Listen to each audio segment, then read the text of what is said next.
Everybody knows what it's like to feel curiosity, the overwhelming feeling of wonder or the desire for certain knowledge of something. But how many of us actually pursue our curiosities to the best of our ability? I mean, I personally know that I don't.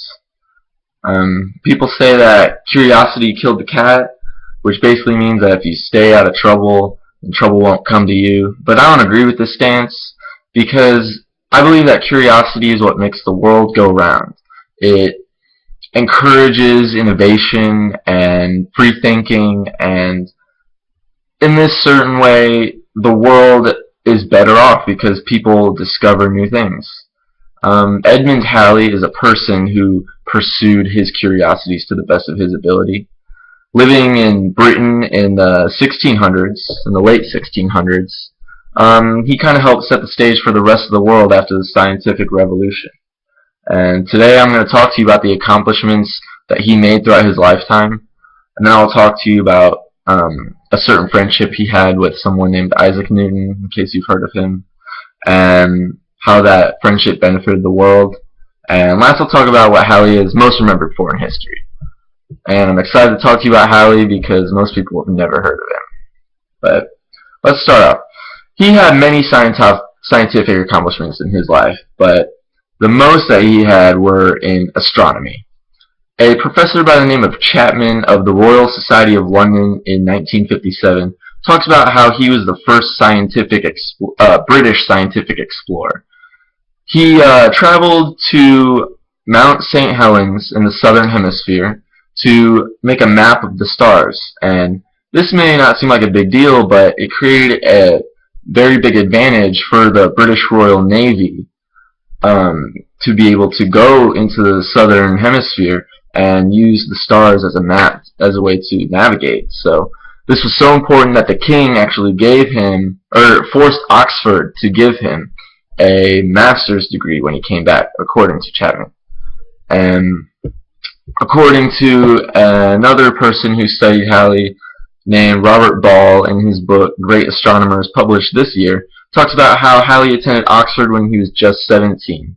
And he went into it knowing a lot of things, and he discovered a lot of new things after he went to school there. Like, he discovered distance from the Earth to the Sun and a lot of other different things. But I can't get into all of them because I don't have enough time. But another professor, this year as well, at Durham University, named Parker, talks about the current science of climate and weather, which Halley was also involved in. She talks about how difficult it is to truly predict climates and how weather will be, even with computers. Now, Halley was an expert in cartography, which is the art of map making, and he created a map of the world with the wind currents in every direction, which section of the world, and they're actually the same currents as they are today. And he did all of that without any technology. So that shows how true you can be to your curiosities by pursuing them and not giving up. And he was basically a genius and is labeled by historians as a philosopher, astronomer, a physicist, mathematician, meteorologist, a lot of things. But still, I could go on and on about all these things, but I would like to talk to you about more than just that.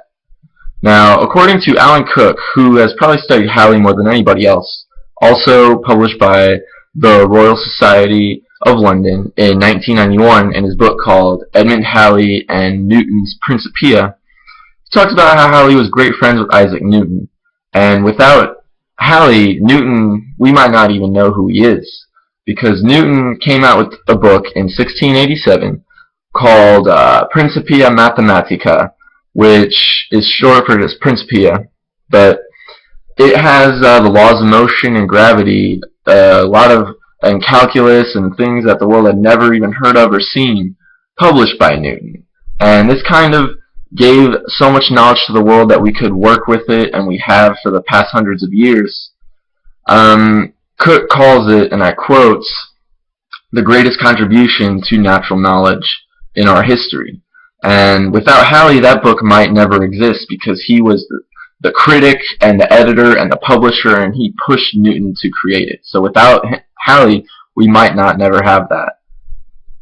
Now, even after all these things, Halley is still forgotten in the history books for the most part, except for Halley's Comet, as you might have heard.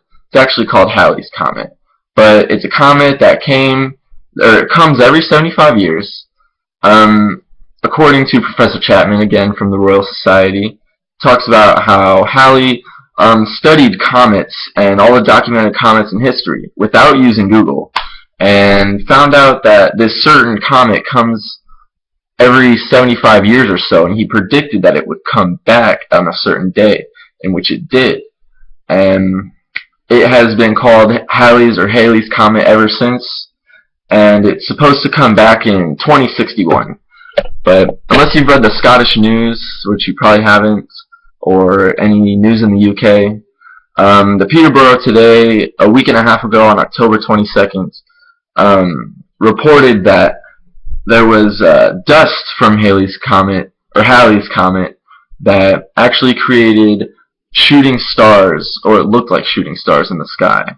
And it was just cosmic dust that was a trail of the comet, but you could still see it, and it apparently lit up the sky, which is pretty cool. The comet is basically a constant reminder to the world of a person who helped it very much. But Edmond Halley is arguably one of the greatest scientists that the world has known.